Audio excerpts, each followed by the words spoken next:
पिताजी जल्दी चलिए, वरना मैं आज स्कूल में देरी से पहुंचूंगा। मेरी टीचर बहुत गुस्सा करती है। हाँ हाँ बेटा, अभी चलते हैं, बस 2 मिनट रुको। तभी रमेश की पत्नी कमरे से बाहर आती है और रमेश से कहती है, सुनिए जी, आज शाम को आप ऑफिस से जरा जल्दी घर आ जाइएगा।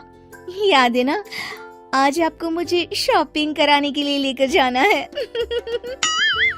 अरे भाग्यवान, इस महीने हाथ जरा तंग है।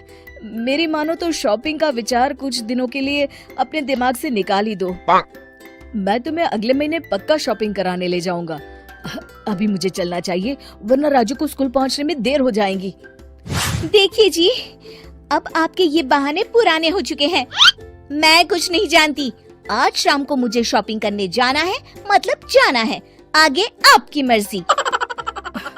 अच्छा ठीक है भाग्यवान, अब तुम पूरा घर सर पर मत उठाओ, मैं कुछ करता हूँ। इतना कहकर रमेश अपने बेटे राजू को लेकर वहाँ से चला जाता है। घर से निकलने के लिए रमेश जैसे ही अपनी मोटरसाइकिल शुरू करता है, तभी उसकी माँ उसे आवाज देकर कहती है, अरे रमेश, आज शाम को मुझे कुछ पैसे दे देना। याद है ना, मैंने तुझसे कहा था कि मुझे मंदिर में चढ़ावा चढ़ाना है। अरे माँ, मेरी तनख्वाह आने में अभी 10 दिन बचे हैं। अभी मेरे पास बिल्कुल पैसे नहीं है। हाँ, मेरी तनख्वाह मिलते ही मैं तुम्हें पैसे दे दूंगा। रमेश की माँ चिढ़कर कहती हैं, अरे तेरा दिमाग तो खराब नहीं हो गया? मैंने तेरे भरोसे मंदिर के पुजारी जी से वादा कर दिया है और तू कह रहा है कि पैसे नहीं है। अब मैं पुजारी जी को क्या जवाब दूंगी? तुझे तो मेरी इज्जत की भी कुछ परवाह नहीं है। अच्छा ठीक है माँ, अब तुम गुस्सा मत करो, मैं शाम तक कुछ इंतजाम करता हूँ। इतना कहकर रमेश वहाँ से चला जाता है। फिर दोपहर को जब रमेश अपने दफ्तर में बैठा होता है, तब उसे अपनी पत्नी और माँ की बातें याद आती हैं। रमेश अपने दफ्तर के एक साथी मोहन से कुछ रुपए उधार मांगता है। अरे भाई मोहन, मेरा एक छोटा सा काम कर दो, मुझे कुछ रुपयों की सख्त जरूरत है।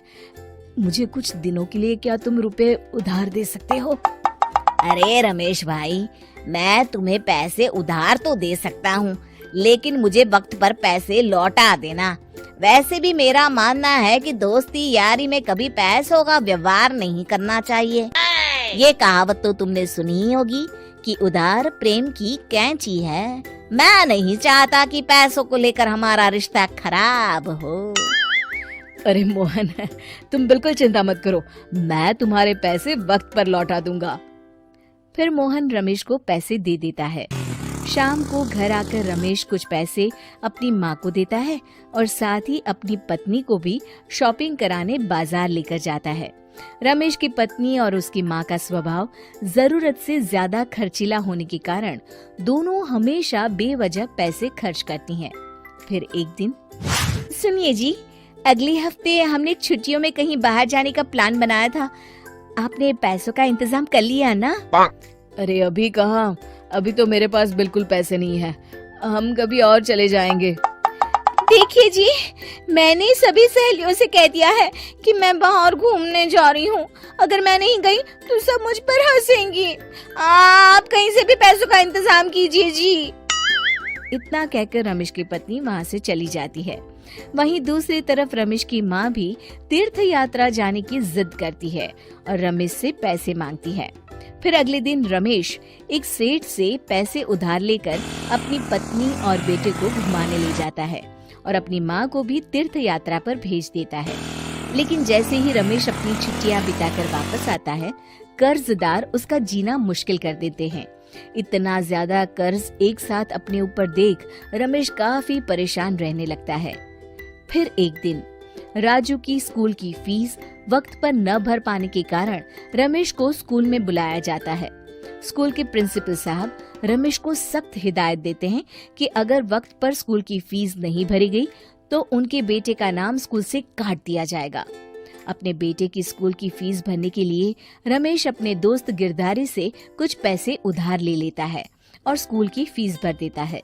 रमेश की माँ और उसकी पत्नी खर्चे और घर की जिम्मेदारी संभालते संभालते धीरे धीरे रमेश पूरी तरह कर्ज में डूब जाता है और तभी एक दिन दफ्तर में काम करते समय रमेश की तबीयत अचानक बिगड़ जाती है और वो बेहोश होकर गिर पड़ता है।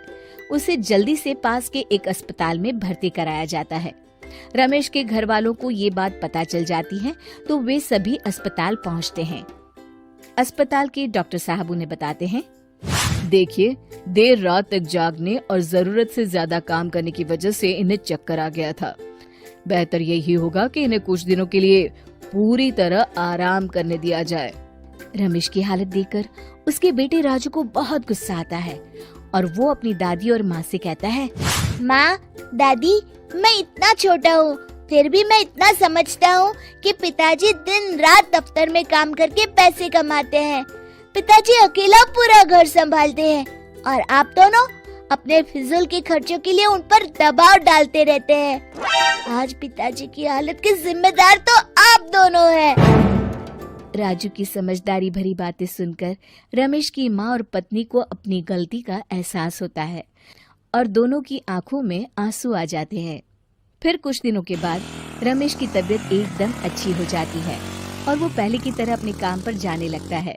रमेश की माँ और पत्नी अब उसे किसी प्रकार की कोई तकलीफ नहीं देते और ना ही उससे किसी चीज की मांग करते हैं। फिर देखते ही देखते रमेश अपने कर्ज के सारे पैसे चुका देता है। उसकी जिंदगी पहले की तरह अच्छी हो जाती है और वो अपने परिवार के साथ खुशी खुशी रहने लगता है।